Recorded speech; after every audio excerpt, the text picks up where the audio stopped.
morning, Centurions. Welcome back to Channel 97 News. I'm Anna. And I'm Jade. Let's check out what's for lunch with Keegan.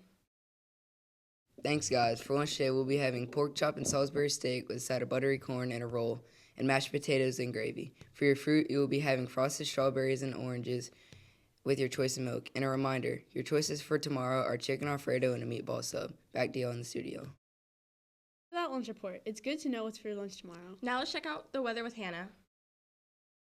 Today for weather, we will have a high of 80 and a low of 61. The chance of rain will be 12%. For tomorrow, we will have a high of 79 and a low of 62. And a chance of rain will be 11%. On Friday, we will have a high of 79 and a low of 62. The chance of rain will be 13%. Let's stay on the lookout for news on Hurricane Helene with Brindley and Anniston. That's it for weather. Back to y'all in the studio. Weather report. Let's be sure to keep an eye out for storms coming up. Now let's see what's coming up for sports with Evan.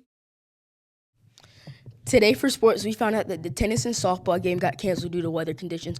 Also for sports, the Centurion football team has an away game against Eastleigh. We are still waiting on those results.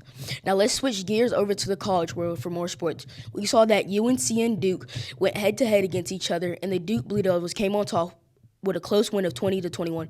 Here's a big one. Let's talk about the Alabama and Georgia game. It wasn't close at halftime. It was 30-7, Alabama leading.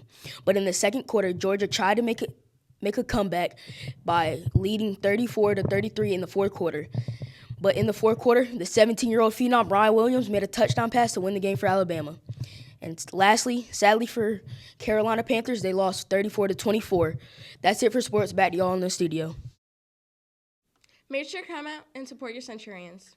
Don't forget about basketball skills clinic with Coach Taylor tomorrow. Make sure to bring a note and meet in the cafeteria. Now let's switch gears and check out this day in history with Bear.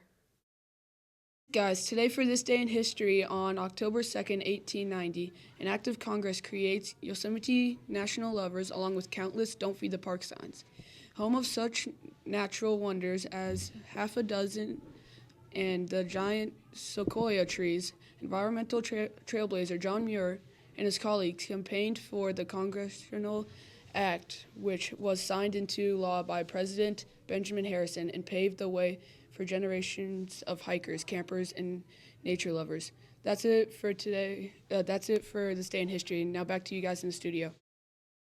Thanks for those historical facts. And now let's check out Hispanic Heritage Spotlight. Today for Hispanic Heritage Month, we are going to be talking about Cesar Chavez. Cesar Chavez was born on March 31st, 1927 in Yuma, Arizona.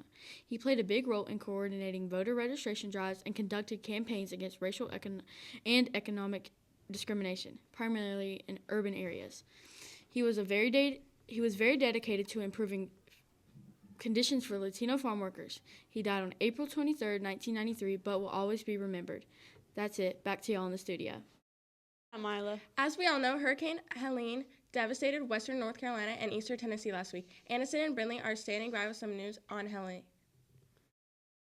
A moment to make a special announcement about the hurricane that hit western North Carolina. The worst of the worst happened as a wall of water came rushing down the Broad River, wiping out most of the structures along Main Street and Main Street itself in the village of Chimney Rock, showing the dam that holds back Lake Lure. Asheville and other mountain towns in western North Carolina were brought devastated by historical flooding in Hurricane Helene. Also, Helene has left many without power and unfortunately lots of people dead. If you'd like to donate, Union Pines is donating water to people and working with the New Covenant Fellowship to ensure that others are helped during this hurricane. If you would like to donate cases of water, please drop them off at UP or New Covenant. That's all. Back to y'all in the studio. Anniston and Brindley. Before we leave, do you want to hear a joke? Sure. Why do cows wear bells? Why? Their horn won't work. For news, don't have a good day, have a great day.